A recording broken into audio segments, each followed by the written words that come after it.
पोटाचा दाना चहूकड बहरला राना पाटामध्ये झुळू झुळू पाणी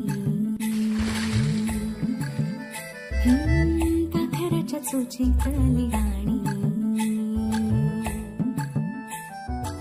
शेतामध्ये रावणारा लेक काळ्या मातीचा रांगडा तो मर्द माझा भाळाच्या छातीचा वेडा पिसा छंद असा